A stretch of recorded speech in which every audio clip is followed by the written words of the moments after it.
So kung may plano ka mag-OFW o mag-ibang bansa, ang video na to ay para sa'yo.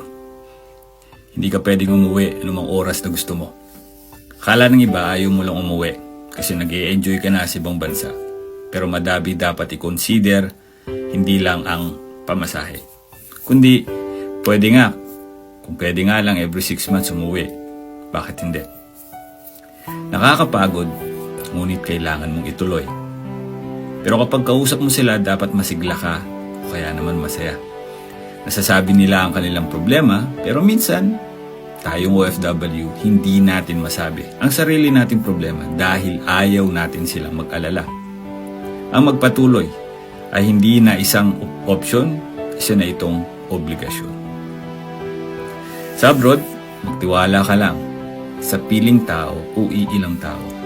Ang mga tunay na kaibigan, ang mga tunay na tao, ay mga anghel na ipinadala ng langit sa iba't ibang larawan.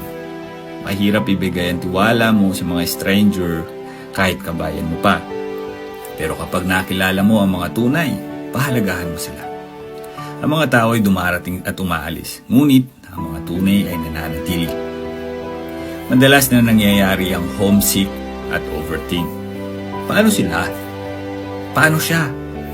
Pero ni minsan, naitanong mo na ba sa sarili mo, paano naman ako?